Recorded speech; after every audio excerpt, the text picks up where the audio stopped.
What's up, Meidas Mighty, and welcome to the MeidasTouch podcast. Ben, Brett, and Jordy with a great podcast episode for you today. Incredible guest. We have Carroll will be joining the podcast. I've been wanting to speak to Carroll for so long, and it's going to be so incredible to have her on the pod today. I know the Meidas Mighty wanted her on the podcast. Can't wait to have her. How you doing, Brett? How you doing, Jordy? Doing incredible over here. Every time you announce the guest, I am just waiting for Jordy to go, let's go. I know. I stopped doing I literally hear it in my head every time Ben says it, regardless of whether you say it or not. What I started to do now is I type it in the chat on YouTube instead. You go, let's go, LFG. Exactly. I like it. But I want to tell you, I'm excited that we have Carroll, but I want to speak directly to the Meidas Mighty right now, because I'm a little fired up right now. And I'm fired up because I know we could win in 2022. Okay. I know that we have the power collectively. We have the numbers. There are more people in this country that support democracy than are QAnon wackos who are protesting in front of hospitals and preventing people from going to the emergency rooms. But I'm fired up because we need to stick together, and we need to be loud as well in supporting these values of pro-democracy. You know, I've been seeing some of these polls saying that, you know, from the prognosticators who are saying, well, I think that in 2022, the Democrats are going to lose the House. And they're reporting this like it's a boxing match, you know, like it's a horse race. And what they're not reflecting is that there is a fascist movement out there that wants to take over our government, to take away the right to choose, and to literally kill our children. And I want to talk about even California for a second, because you look in California, the media was trying to do the same exact thing they did with Trump, first with Caitlyn Jenner, then with Larry Elder. They wanted to, right? They wanted to build up these crazy wackos and put them on par with the governor who may have some flaws, who may have some faults, and Gavin Newsom, but at the end of the day, who supports democracy and elevating each psycho wacko to be like this horse race. And it's pissing me off. And fortunately, people have come together. Don't take this California recall for granted at all. The polling is showing that pro-democracy people are coming together, but don't take it for granted at all. And we already hear Larry Elder, Donald Trump, the whole crew all whining already. Voter fraud in California. There's voter fraud there. They're cheating. They're stealing the election. Fuck you. I'm done with that bullshit over and over again of these whiny motherfuckers who come in here and just whine. They're just fucking whiners, and they're losers. And they're out here in California whining about voter fraud. It is ridiculous that we have this whining crowd that exists. Democrats, stand together. They really are the whiniest bunch of crybabies I have ever seen. And this is going to be the playbook. This is going to be the playbook that they run through every election that they're going to lose, or that they think they lose, or that they lost. They're going to use the voter fraud playbook that Trump used. Now, the thing that brings me comfort about it is Trump lost by following this playbook. While they think that this is red meat to their base for donations, what it actually does is it encourages their own followers not to vote. I'm not saying get complacent. I don't want anybody ever to accuse me of saying not to get complacent. Everybody needs to be fired up and go to the polls. And if you have not turned in your ballot yet in California, do it today. Do it right now. But all this does is it encourages their followers that it's a rigged election. So why even bother voting anyway? Do we have the clip? Yeah, let's play. This is a compilation of Trump, Larry Elder, and Fox News all already saying that California is going to be rigged. Well, it's probably rigged. They're sending out all ballots. It's all the ballots are, mail out, mail in ballots. In fact, I guess you even have a case where you can make your own ballot. When that happens, nobody's going to win except these Democrats. So Look, they're very good. The one thing they're good at is rigging elections. So I predict it's a rigged election. Let's see how it turns out. Courts don't like to overturn an election. So when you hear of anything suspicious, we've heard a lot of things that have been suspicious so far. Go to electelder.com. We're going to sick our lawyers on them, file lawsuits right away. They're going to cheat. We know that. And the only thing that will save Gavin Newsom is voter fraud. So as they say, stay woke. Pay attention to the voter fraud going on in California, because it's going to have big consequences not only for that state, but for upcoming elections. Every bad idea originates in California, and that just happens to be where Kamala's from. No coincidence there.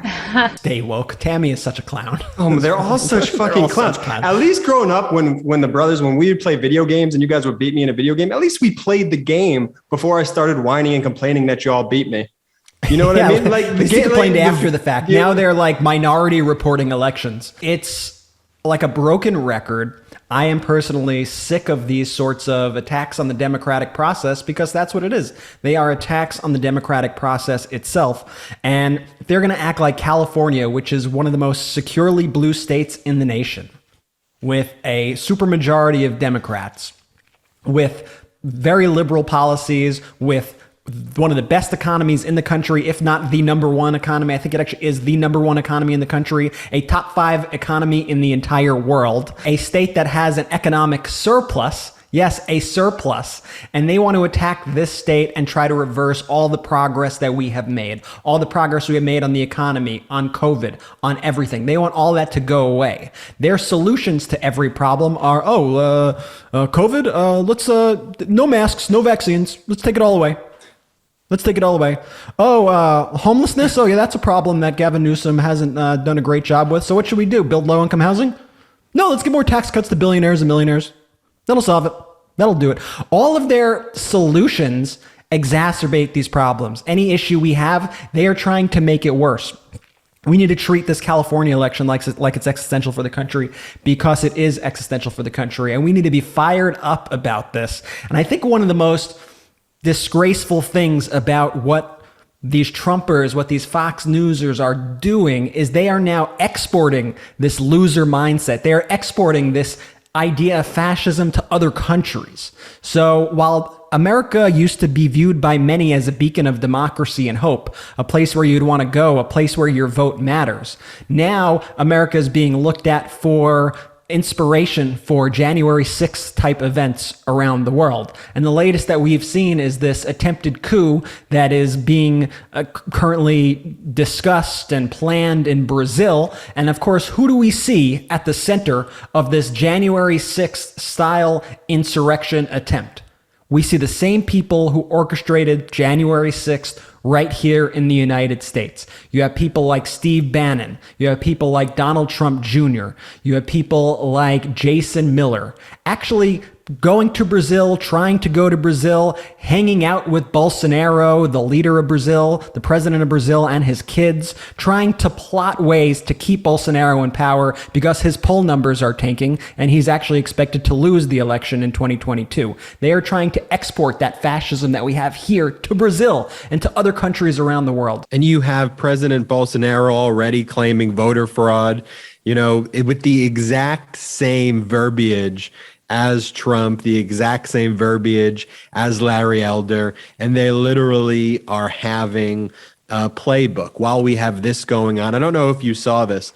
Did you see Donald Trump's statement praising Robert E. Lee? And it was one incredible commentator. What was it, Jordy? What's his name? Aaron Rupar. Yeah, Aaron Rupar. He was like one insurrectionist praising another insurrectionist. Spot on.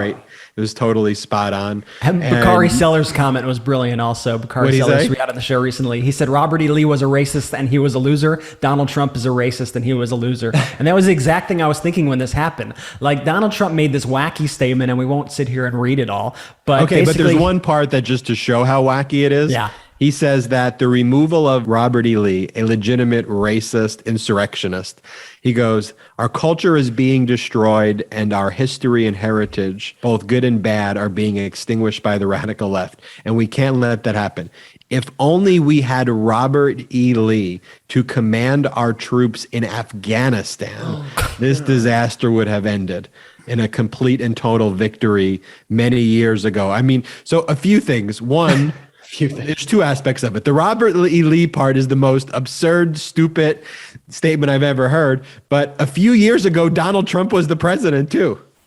Like he ignores that piece from the statement that it would have been changed very few years ago. So he wanted himself to be replaced by Robert E. Lee. I mean, that's a good point. That's a great point. I say this sometimes too on the show. When you find yourselves like burning masks, when you find yourselves on the side of defending Confederate soldiers, you're on the wrong fucking side, man. History remembered. Who said, Brett? This is your favorite quote? History is remembered by the winners. Yeah, it's a quote. It's a quote. Oh, just okay. So it's. I think it's Brett's favorite quote. It's Brett's favorite quote. Well, we fucking won in 2020. The racists lost both in 1865 and in 2020. So Donald Trump could go fuck himself. Yeah, he won in Afghanistan, dude. He didn't win in America. He couldn't win here. We beat him. Robert E. Lee is known as the biggest loser in American history, other than Donald Trump. So yes, it makes sense. He's a loser then, a loser now. Meanwhile, Trump is hosting boxing matches between Evander Holyfield. I mean, Evander Holyfield's got to be, I think significantly past his boxing prime versus Belfort in a pay-per-view.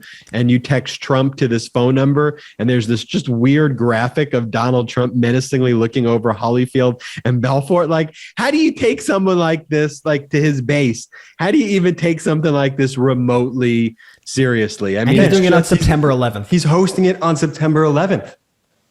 Could you imagine if Obama hosted a boxing match on September 11th?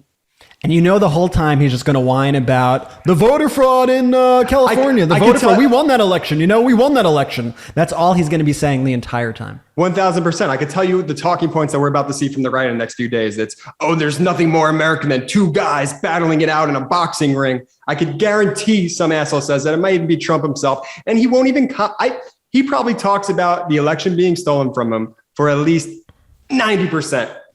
I don't even know. He probably doesn't even know who's boxing. You're so right, though, that how distasteful it is. I didn't even fully realize that it was on September 11th, that fight. And I mean, Brett, did you do that clip where we showed all of the ways like Donald Trump hates America? I know we posted it. Who did that? It's an incredible video. You want to play that video? How stupid are the people of Iowa? How stupid are the people of the country? How stupid is our country? The U.S. women's soccer team is a very good example of what's going on. Earlier this week, they unexpectedly lost to Sweden 3-0, and Americans were happy about it. We did the video. You could watch the longer video on our Twitter account, but it's literally a whole montage of Trump saying how much he hates the United States of America. I want to be clear. Donald Trump legitimately hates America, and his followers literally hate the country.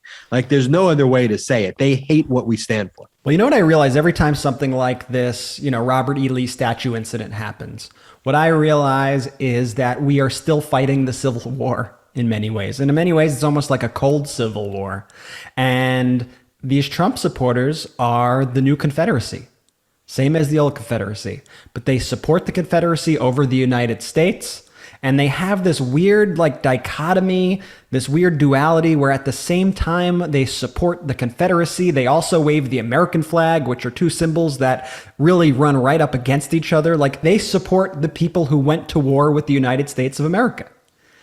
Those are their heroes. Robert E. Lee, the guy who led the army that killed the most American soldiers out of anybody in history. That's who they support. In other news, Biden has fired at least 18 Trump appointees, including Kellyanne Conway, Sean Spicer, McMaster, and others. Bye-bye.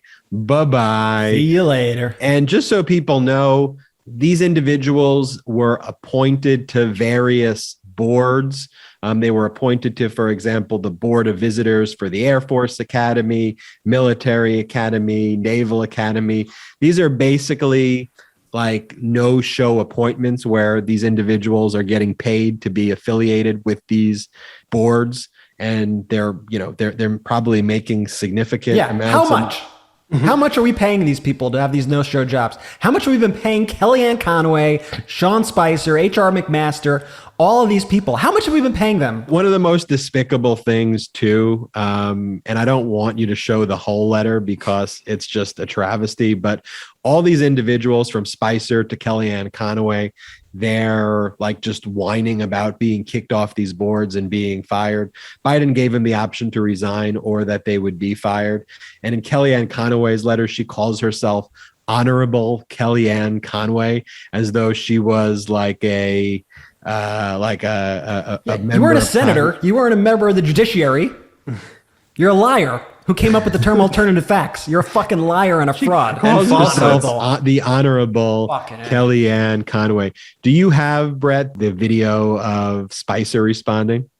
Yeah. Should I do the one? Don't play his clip. Yeah, play the one that you made. Play the one that we made. Serve this country. I won't ever question how anyone chooses to do that. I won't question how you choose to do that, Jen. But don't you dare ever minimize or question my service to this nation.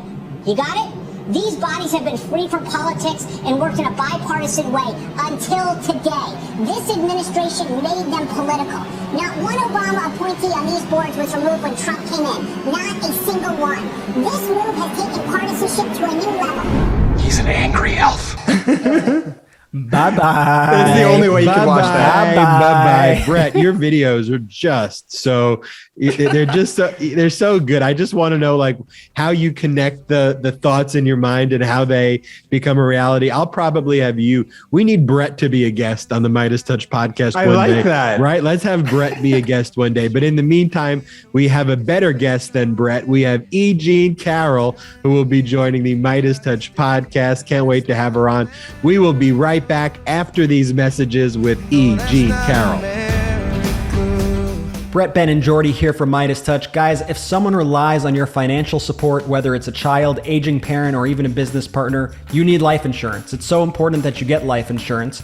And, you know, you're probably wondering, but how do I do it? Where do I go? Do I go to my employer? Is there a website? What company do I use? And that's why we recommend Policy Genius. Policy Genius makes it easy to compare quotes from over a dozen top insurers, and it's all in one place. So why compare? Why not just go to like a specific insurer's website? Because you could save 50% or more on life insurance by comparing quotes with Policy Genius. You could save $1,300 or more per year on life insurance by using Policy Genius to compare policies, and eligible applicants can get covered in as little as a week thanks to an award-winning policy option that swaps the standard medical exam requirement for a simple phone call. This exclusive policy was recently rated #1 by Forbes Advisor, higher than options from Ladder, Ethos, or Bestow. And here's how it works. First, it's easy to get started. You go ahead to policygenius.com, and in minutes, you can work out how much life insurance coverage you need and compare personalized quotes to find your best price. When you're ready, the Policy Genius team will handle the paperwork and processing and scheduling all for you for free, and Policy Genius doesn't even add on any extra fees, so this is a no-brainer. Get your life insurance now. For all your insurance needs, go to policygenius.com. Policy Genius. When it comes to insurance, it's nice to get it right, and get it right at policygenius.com. Welcome back to the MeidasTouch podcast. We are joined by E. Jean Carroll. E. Jean Carroll is a journalist, author, and was the writer of Elle Magazine's well-known column, Ask E. Jean, one of the longest-running advice columns in American publishing from 1993 to 2019. Somebody's done his research. Oh, we definitely do. Somebody's done his research. Just you wait. In 2019, E. Jean Carroll published a book, What Do We Need Men For? A Modest Proposal. In it, courageously sharing her experience of being sexually assaulted by Donald Trump in the mid-1990s at Bergdorf Goodman. She filed a lawsuit in New York after Donald Trump defamed her in 2019. That lawsuit is still proceeding. In 2019, she was terminated from Elle after sharing her experience. She's written for Vanity Fair, The Atlantic. One of the things, E. Jean Carroll, in my research of you, just how prolific and profound you've been as a writer, which I think needs to be mentioned. We hear your name talked about always, but you have such an incredible writing career. And now you're writing a column on a Substack, Ask E. Jean. You find that at ejeancarroll.substack.com. It's an honor to have you on the MeidasTouch podcast, E. Jean Carroll. I love this person. That what you were describing. I would love to meet her. I mean, she seems fantastic to me. You know, if only I could be speaking with her right now. Thank you. And that person is you, E. Jean Carroll. And what advice? This is just the question that I have as, you know, I read your biography. What advice do you give to someone, though, who sees your career, they see your fight for justice, and they worry, though, if I speak out, what's going to happen to me? You know, am I going to lose my job? Yes. What's your advice to them? See, that's the thing. When we tell women, we don't tell men to speak out. You notice we don't have to do that because men don't need it. When we tell women to speak out, we're telling people who basically have no rights to start with, telling them to make a ruckus. Making a ruckus will get you fired, will drag you through the mud, will ruin your reputation, it will take away your right to earn money.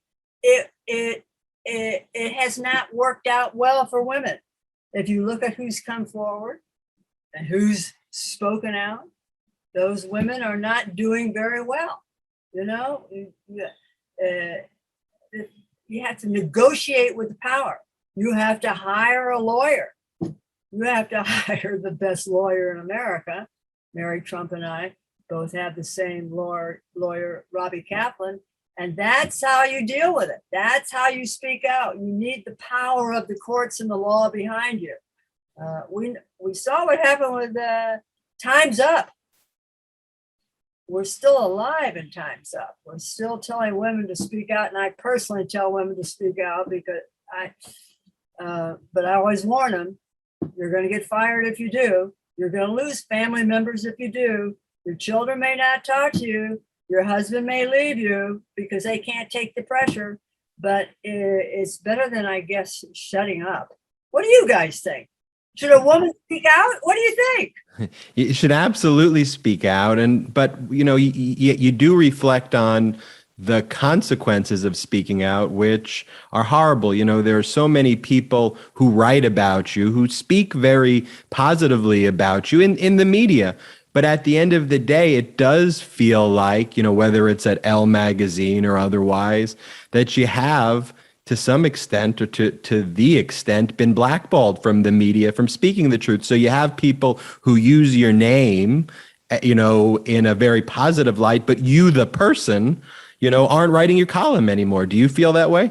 Well, gentlemen, I got my revenge against Elle. I'm now my Substack. I'm now making more money because of the subscribers. Let's go. There we go. A Substack is great. It gives the writer the sovereignty over their own material. And so I'm back. And it's so long, Elle. And I notice a lot of writers are doing that. You know, when Barry Weiss was fired from the Times. She went to Substack, started out. Now the woman is rolling in money. I mean, you know, Andrew Sullivan was fired from New York Magazine, got a Substack. He can't spend it fast enough. The thing is, they work around the clock, right? These are all hard working. They deserve every penny. It's a great way to take the revenge against the legacy magazines, which had all the power.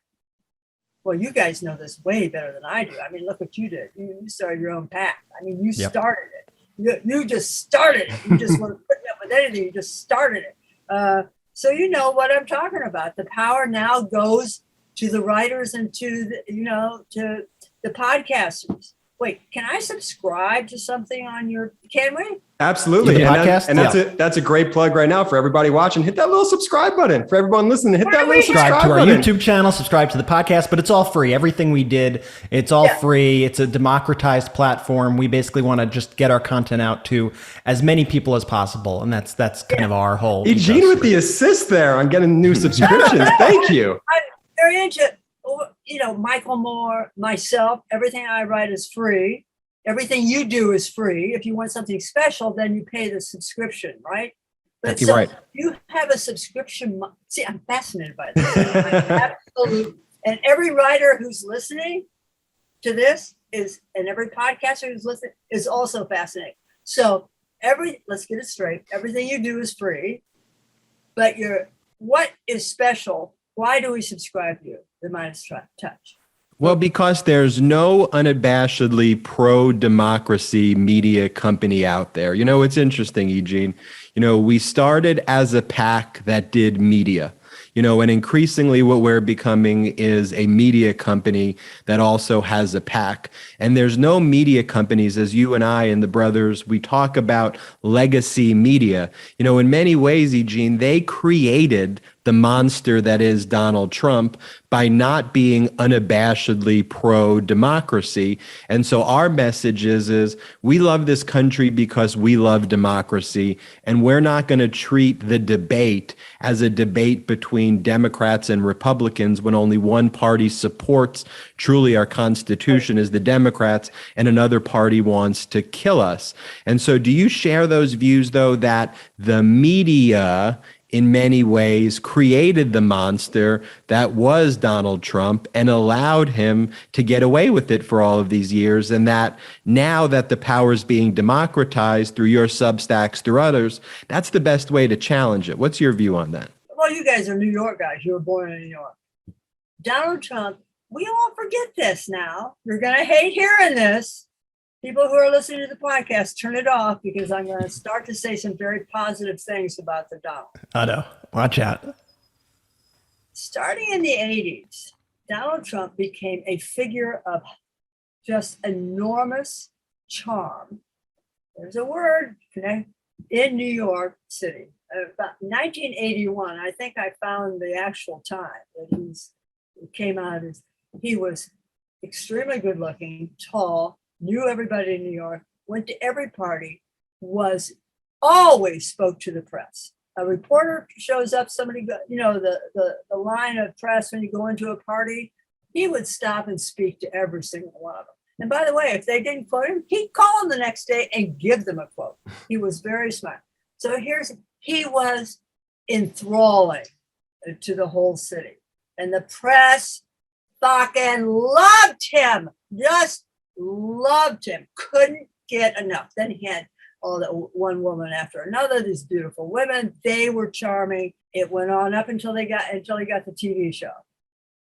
Then it was doom. It was doomed because people actually thought he had all the money that that they said on the show, which was malarkey. So Donald Trump pretty much created his own Donald Trump thing. The media went along with it for the first 20 years, you know, from 1981 to 2001.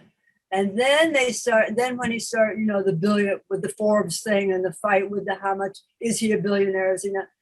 That kind of information didn't leak through to the normal person. New Yorkers sort of thought, no, he's a con man, but he's our con man. And then when The Apprentice came along, that's when the thing changed. That's when the press should have picked up on the fact that he was not really what he said. Smoke and mirrors. Yeah, you know, look, it was a fascist, scamming, abusing wolf in sheep's clothing, because while the media is propping him up, and Eugene, you've spoke to other women, you know, dozens who have come forward to accuse him of sexual assault during this period. In your conversations with the other women, what'd you learn and what was kind of the commonality? Because you raised this dichotomy of the media, he's the media's darling, but at the same time, right? But at the same time, he's engaging in these heinous, disgusting acts with you and other women behind closed doors that are being covered up. And so what'd you learn from that experience? Well, they were being covered up because women were not speaking out. I didn't say a word about it. You know, I did not say a word about it. I was born in the silent generation. I was born before World War II. I would never have said anything against a powerful man. It just was not in my nature. Luckily, the new generation coming up is taught elderly crones like me, you don't stay silent. With woman after woman that I talked to, they stayed quiet until he ran for president and Anderson Cooper said, there's been some accusations against you. Are they true? And he said, never. I've never done. Remember, he denied it 3 times on Anderson Cooper. And that's what blew the lid off. Too many women saw it and they started coming forward. The New York Times started to run. Jessica Leeds came out. Remember the woman from the airplane in 1979? Jessica Leeds. And then it started to topple. And the women came forward in 2016. I did not. My mother was on her deathbed and I was in Indiana by her side. I was watching the women come forward, but I knew that every woman who came forward in 2016 helped him get elected. The male voters and even the female voters love to hear about a man who's so attractive and so powerful, he can have any woman he wants. That is a storyline that people, it makes us sick. But many people like to hear about a strong man. I'll take that woman, I'll take that woman. And can do with him as he pleases. It's symbol of the all-powerful man. And he was voted into office probably because of some of the stories of women, what he did to women. I know it's sickening. And you know who told me to watch out for this? George McGovern. Right when Clinton had gotten the nomination to run for president, I had lunch with McGovern and I said, well, what do you think about, he said, you mean the bimbos? I said, well, the young women who are coming forward about Governor Clinton. He said, it'll help him in the election. It'll help him in the election. And that's, McGovern, who, lost hideously, had learned a thing or two. So I think they're right. What do you guys think? Do you think it helped him? Do you think women coming forward and say he did this, that, and horrible? He knocked me around. He grabbed my breast. Kristen Anderson, he shoved his hand right up her skirt into her vagina. And, she's 23 years old. She didn't even know who he was. It was unbelievable. But that read well with voters. I think it's horrifying. And I think when you look at the base of people who support him, and hindsight's always 20/20, but when you see that they don't support vaccines, even how outraged they are about health issues and community and where they see themselves as an individual living purely for themselves as opposed to their neighbors, nothing really surprises me about that voter base and the kind of depths of depravity within that voter base. And, that's why we don't even like to refer to the right wing as conservative anymore. There's nothing conservative about that party. They're a death cult at this point, and death cults worship sick things that I think you allude to. We got to start understanding the people who love him. If we don't understand them, we're going to lose again. You understand that? We have to begin understanding why these people a lot of the people that voted for Donald Trump liked him because he was a businessman. We got to understand that, because what do you think? You think he's going to do another run? Mary Trump came on the podcast last. I loved every second of it. And her analysis of groupthink, the ability of the right wing to inspire fear, to convert fear into anger, and anger into action is something that we're not doing on the pro-democracy side. And, and you even look at it today. We're talking about this on the podcast before this interview. People are already writing the obituary of the House of Representatives and basically saying the Democrats are going to lose the House. And it's like, be clear when you say that you're saying that a fascist group of anti-democratic wackos are going to take over and they're going to remove women's right to choose like it's in Texas and childbearing persons' right to choose like there is in Texas. They're going to try to kill your children the way Governor DeSantis is. We have to message it this way. And your writing, when you go back and look at it, I mean, you pulled no punches with your writing, and people call it the gonzo style, but that's the truth. That's observing humanity. And you really had a great instinct and do have a great instinct for the subtleties of humanity. I do. Mankind is so complicated. It is so complicated. As we can see, we're heading towards a theocracy in the country. We can see it. You guys are shouting. Does shouting do any good? I think you have to be loud. I think what you have to do is the other side's shouting, right? And you have to, people say, are you preaching to the choir, right? But the choir of people who support democratic values is probably 67 to 70% of the population, but who are very empathetic. So our choir better sing. Because if our choir ain't singing, we're going to look like the Taliban, don't you think? Dude, I think we're going to win the House in 2022. I think we're going to win it. And I think we're going to win it by more than anybody thinks we're going to win it. That's exactly. That's it. I think we're going to win it. It's this sort of downcast fear that we're going to lose it. Olympian runners, swimmers. Does Michael, what was it? Phelps? Do you think when he's getting ready for a race and he's got his earphones on, do you think he's thinking that he's going to lose the race? No. I think he's going to fucking win the race. See, here's the thing. Democrats can't think we're going to lose. We have to get in to the Olympian brain of Michael Phelps. We've got to put on our earphones and just remember that picture of him with a snarl. That's how we have to look at the what did you call them? The death cult.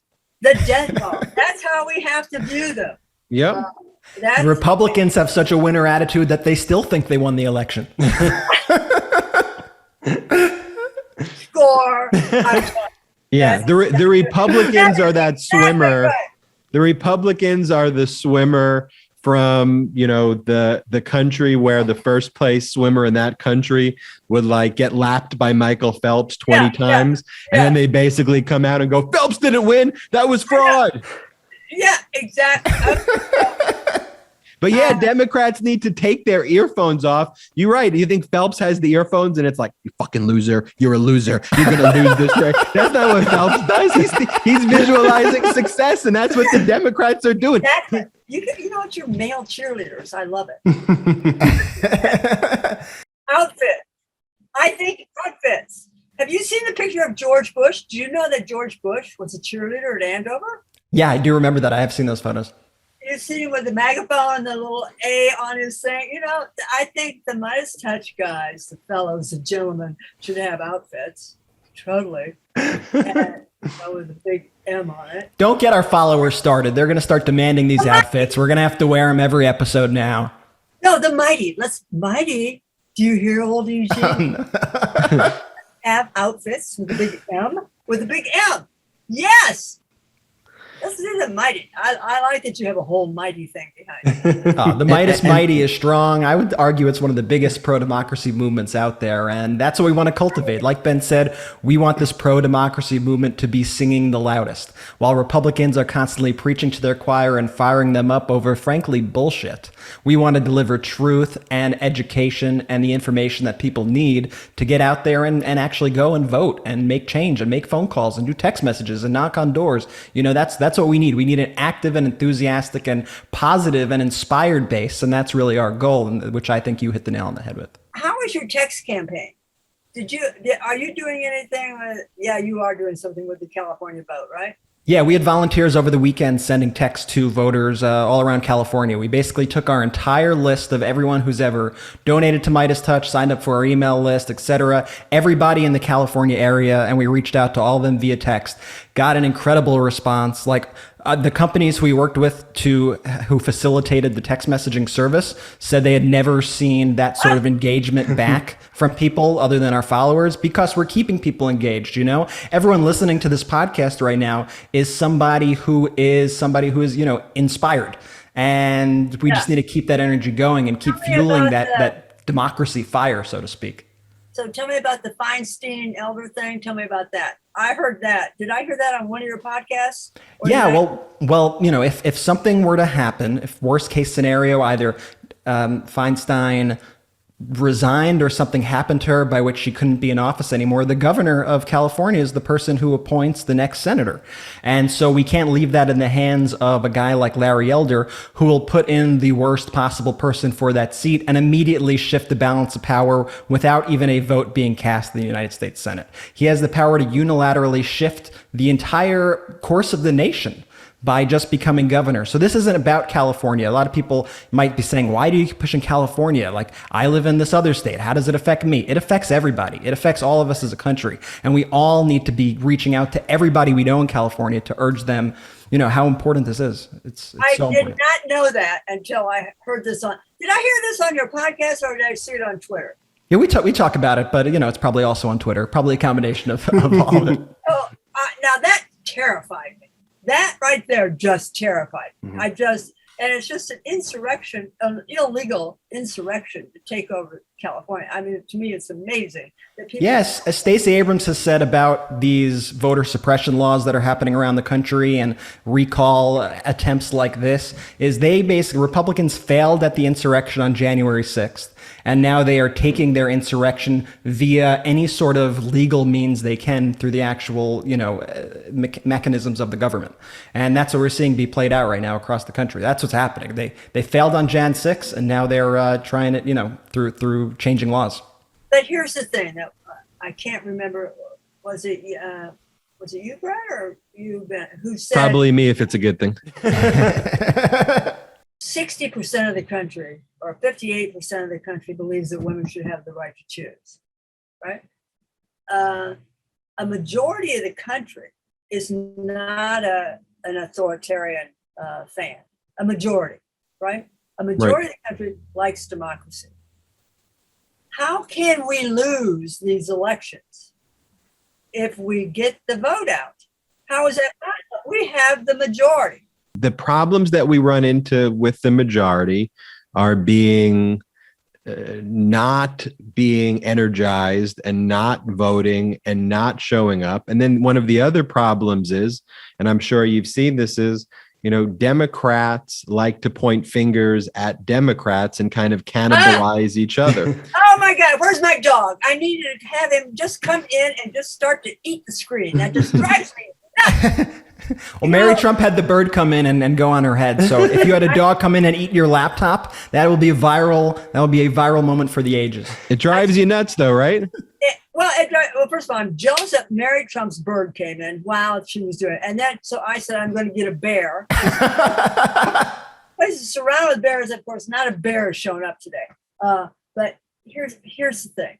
Freud has a quote about that. He calls that the narcissism of small differences. We find these teeny tiny little differences that attack one another. It makes no sense. Why would we do that? We have to stick together. The Republicans always stick right together. The Republicans are like, insurrection, I'm on board. Oh, let's take away voting rights from everybody. Sure, let's do it. Oh, let's kill ourselves with horse medicine. I'm there. Right on. That's how they operate. I hear it's not very good for, I hear it's pretty effective at sterilizing things. I hear that. There seem to be some studies about this out there, which we'll have to explore a little more. But yes, please. Yes. Yes, Eugene, let's talk about your case right now at DOJ, if we can, for a moment.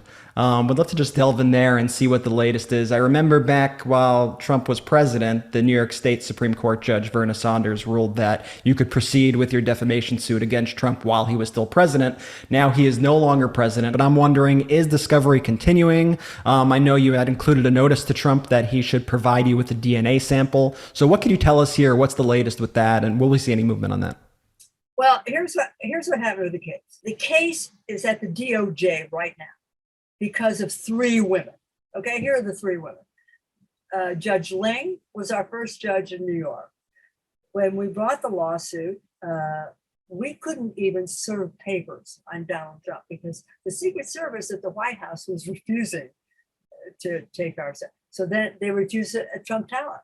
They refused it on, I mean, right there is a great ploy by Trump. Anyway, so I happen to have the best lawyer in America, Robbie Kaplan, who this week or next week is fighting the Nazis in Charlottesville. That's Robbie Kaplan. Robbie Kaplan is the one who came up with the KKK defense. She's the one who thought of that. And now it's being used across the board. It's being used by Benny Thompson. It's being used by Eric Seaball, who's been on your podcast.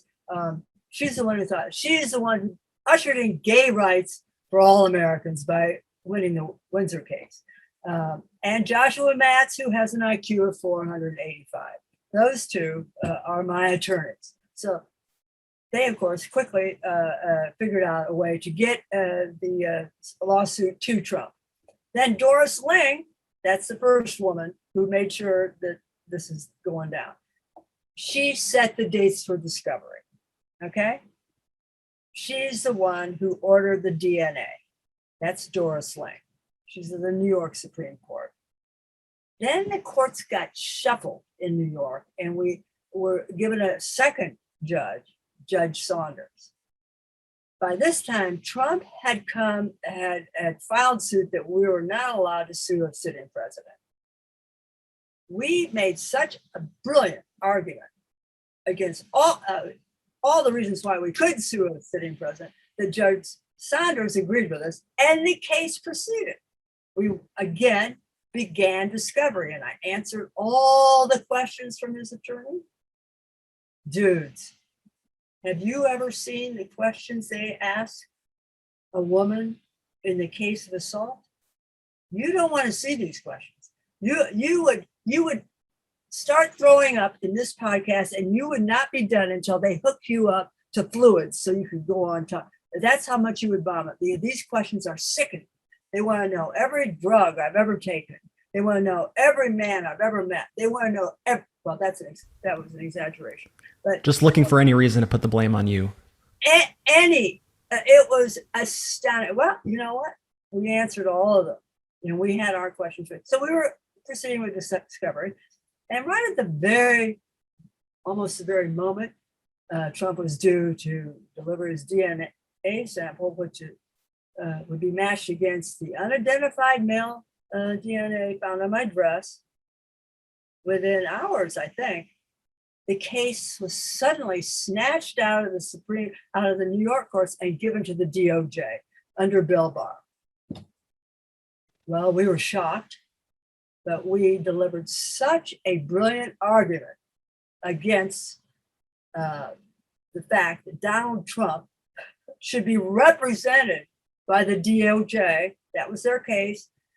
What he said about me when he said I was too ugly to assault, et cetera, was his duty as a president. He was acting as a president. We made an argument in federal court that was not the case, that Donald Trump, this happened in 1996, and our argument was so blistering and so brilliant that the federal judge, Lewis Kaplan, wrote an opinion that I thought would stand for the ages, and then I thought this is going to be great. However, right before the election, the DOJ filed a suit in the Second Circuit Court of Appeals and appealed Judge Kaplan's decision. Well, that didn't bother us because, of course, they can appeal all they want because we're going to have a new president and a new head of the DOJ next month. So, Biden appoints Merrick Garland. Merrick Garland, as we know, is an outstanding man. He is, very fair. And what was shocking is he decided, this is a good case. DOJ's got to represent Donald Trump.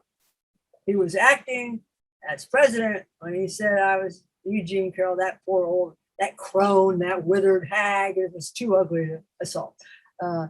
They took the case. Their brief was written by 4 dudes. I rest my case. 4 dudes, not a woman in sight. Okay. Well, we were surprised, and we meet them in Second Circuit Court of Appeals. Coming up, this is September, coming up later this fall. And we will be giving oral arguments. I've already planned my outfit. And Robbie Kaplan and Joshua Matz, I just want everyone to be prepared to have your brains explode. It's going to be so wonderful. Get ready, because it's going to be a slam dunk. We're going to have brilliant oral arguments. I've got a great outfit. It's going to be just get ready. And that's the case. Why do you think Merrick Garland took the case? I think he's a moral, upright, moral man. He saw some merit in it. I think he's absolutely wrong. I think he's protecting the DOJ. Well, I think he hit on it there, which is like, if you're an institutionalist and want to preserve institutions at all cost, but those institutions have structural racism, misogyny just built into them over the course of hundreds of years, then when you're preserving these institutions, you're preserving everything that goes along with them, whether you're doing it for the noblest of purposes or not. Right, that's brilliant. That's why I'm here for. I get Brett, one in the context one every few weeks. In the context, Brett, how E. Carroll talked about it, though, it's why we need women judges. That's why we need diversity, and we need people who understand these experiences. That's why diversity is so important. Absolutely. Yeah. And E.G., and I really appreciate you breaking it down like that, because there's a lot to what you've been through that I know, but in the context of all of the judges that looked at the law and basically said, enough is enough. Turn over your DNA. We're and then you have 4 dudes at the DOJ, as Brett talks about, institutionalists preserving racism, misogynistic institutions. So it was an incredible breakdown. Thank you for sharing that. Well, I'm worried about the courts in this country. This is another thing that's at stake. We should all be. As you keep saying, as you say in your texts, as you say in your podcast, as you say in your tweet, 2022, we just have to go vote. We got to save the courts. The courts are like, right now. They're saving us. Remember, the courts saved the election for us. Yep. The courts, the judges, the justice system works. We need to give it a little oomph. Hey, Eugene, I know earlier in the interview you had mentioned, that you're quote unquote from the silent generation where women didn't speak up as frequently. I'm just curious, sort of, what changed your mind ultimately to speak up and to say something? Well, I started getting letters that asked Eugene after he was president. And I've always received letters from women who have been, assaulted by their bosses and assaulted on dates and manhandled and situated by mere strangers. And I never said, I felt like a big fake. Never came forward with what happened to me. And so finally, it became almost too much. And the election was over. I knew I couldn't do any harm to the election by coming forward. And I just had it up to here with his lies and, the horror. Oh, God. It was stomach churning. I said, what the hell? What have I got to lose? Well, I lost my job. But anyway, so I just did it. You know what? It was almost not a decision. Mm-hmm. It's one of those things that you just live with. And, I was an old woman by the time I came forward. So old women, watch out for old women, guys. Old women are the best. They've got nothing to lose. I didn't give 2 flying figs at that point. So I came forward. The amazing thing is that then I decided to do the lawsuit. That was the shocking thing to me, because that had never occurred to me. And then also we get tons of people who come to us and say, hey, we love what you guys are doing at MeidasTouch. We love the pro-democracy movement, the fight that you guys are fighting. And Eugene, you fight, such similar battles day in and day out, and your fight, and you're just so courageous. I know we sort of, Not Yes, really. yes. I know, and I know we sort of touched on this earlier in the interview, but asked a little bit more pointedly, what would be your advice to men and women who want to join the fight and who want to become advocates, who want to stop just the insanity that's been happening in this country? What would you tell them? Well, there's a movement now. I don't know who started it. Not to have sex with anybody who's for Donald Trump. No, really, just cut them off. Wives, if your husband's going to, be a Trumper, no more sex until they, decide. So there's that movement, which I strongly support. Voting Rights Alliance. Let me see what the votingrightsalliance.org. This is a volunteer across the country, and they connect you with all the voting rights thing because, and taking away our voting rights, that's, of course, their plan, right? If you just stop enough people from voting, if you just keep them away from the pool, from the polls. So the voting, that is a good place to go to volunteer. If you volunteer, let's say one afternoon a week, there you're doing something. You're doing something. There you go. That's what we try to tell people. It's really, you don't have to think of it like, you don't have to look at the three of us, for example, and say, oh my gosh, I need to start this big giant organization. It's the only way that I could have an impact. No, you could do something a couple hours a day, a couple hours a week. You have a skill, you use that skill, you post on social media, you just do whatever little thing that you can, because all this sort of stuff adds up, at the end of the day. Exactly. And by the way, it makes your life way more interesting. You know what? Going out and meeting people, that's interesting. That's an interest. Why not add a tiny bit of interest here and put on a cute outfit, for God's sake? Put on a sweater with a big M on. Come on, really. It's a way to meet people, and you form friendships, and you can meet cute people to date them. There's no reason to sit at home in your house when there's an ongoing catastrophe rolling across the country. Rule, minority majority rule, as Mary calls it. It's going to be no fun. Yeah. If you don't show up, you know who you're giving your voice to? You're giving your voice to all those crazy people who go viral for fighting with people at the airport, for fighting at school boards. That's who you give voice to if you're not standing up. Oh my God, those Proud Boys.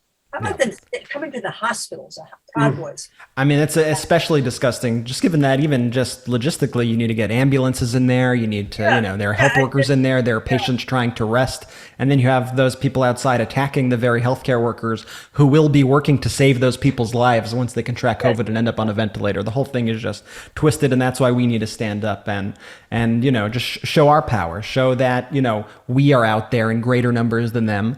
And that we need to be the difference makers, where, as Obama said, we're the ones we're looking for here. We're the ones who are going to save ourselves. So thank you for giving the Meidas Mighty the oomph they needed today, E. Jean Carroll. Get out of here. Wait a minute. Let me show you my little kitty. Let's check out the cat. There she is. We got cats, we got dogs, we got it all. We got birds, we got it all on the MeidasTouch podcast. What's the cat's name? Vagina Tea Fireball. All right. Oh my gosh. I did not think that question would be the most controversial of the E. Jean Carroll questions, but I'll just say nice to see the cat. Thank you, E. Jean Carroll. We really appreciate you joining the MeidasTouch podcast. We hope you'll come back again, and thank you so much for sharing everything. We appreciate it. Been an absolute gas talking to you, or the three gentlemen. You're the best. Oh, wait a minute. She's hanging on me. Truth is golden, right? Absolutely. Truth is golden, and we will be right back with more truth after these messages. Adios. No, that's not America. Welcome back to the MeidasTouch podcast. Such a great interview with E. Jean Carroll, and she's incredible. And learned a lot more from her, just about the case, but also just getting to know her was really incredible. She's amazing. Well, she's somebody who grew up in a different generation. And so I think it was important and I think helpful to hear her perspectives on kind of why she didn't speak out before, or why she felt it was necessary to speak out now, how she views, situations, how she views kind of her experience dealing with the patriarchal society and toxic masculinity and all these sorts of issues that she has come face to face with. That's why it's important we get all these diverse points of view in this show. And it's why I like the format of the podcast where we can really introduce the person and not just the headline to our audience, which I think is what makes this podcast a bit different from other news that's out there. But speaking about other news that's out there, I want to talk briefly about a positive development of the Department of Justice fighting back, taking legal action and preparing this robust case against Texas for this patently unconstitutional Handmaid's Tale bounty law against women, against childbearing persons, against humanity. Yes, so Merrick Garland's DOJ, they are fighting back. Earlier today, they filed a suit in federal court in Austin, Texas, to declare the abortion ban unconstitutional. Basically, what the DOJ was saying is that to deputize private citizens to become bounty hunters is clearly unconstitutional. They called it an unprecedented scheme, and they're going to fight for abortion rights. And this is a major, major step and development. Happy to see them stepping up. The act is clearly unconstitutional under long-standing Supreme Court precedent. Those precedents hold, in the words of Planned Parenthood versus Casey, that, quote, regardless of whether exceptions are made for particular circumstances, a state may not prohibit any woman from making the ultimate decision to terminate her pregnancy before viability. I know you guys will do a deeper dive on Legal AF, and I am excited to hear you really break this down in detail. We will keep everybody updated about the developments of those lawsuits. Definitely more updates on Legal AF. Make sure you check out the Legal AF podcast, one of the, if not the top legal podcast that's on right now. I'm not going to lie. It's my favorite show, Ben. I like Legal AF more than any other podcast. I don't know. I like this podcast. This is my favorite podcast. Well, I'm not including this podcast. I'm just saying out of all the podcasts I do listen to, which is a lot, I think Legal AF is the perfect balance of, you guys are funny and you guys tell stuff in a way that I can understand. It makes me almost feel like I went to law school, even though I very much did not go to law school. And I want to leave everybody with this thought. After hearing the news, after hearing from E.G. and Carroll, I want to go back to how we started this podcast. You're going to be hearing a lot of news by traditional media, the legacy media that treats these races like horse races and doesn't call a spade, in this case, a fascist. We need to be on the side of pro-democracy. We need to fight together. And as Brett was saying before, it doesn't require that you have to start a movement like MeidasTouch. You're listening to this now. You're watching this right now. You're already part of the movement. And your contribution to this movement in many ways is just as important as ours. Without you, there is no MeidasTouch. And where you could be the most helpful is doing the little things.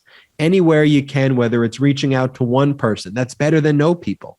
Whether it's touching 5 people, 10 people, 100 people, 1,000 people. We hope the lesson that MeidasTouch teaches is that if 3 brothers with no political experience who are just so angry at the state of this country and want to support democracy can do it, we promise you, you can do it too. We appreciate your support as always. We appreciate each and every one of you for listening to the podcast, and we thank our guest, E.G. Carroll, for coming on this episode of the MeidasTouch podcast. We'll see you, as always, on the next podcast. But until next time, Jordy, take it away. Shout out to the Meidas.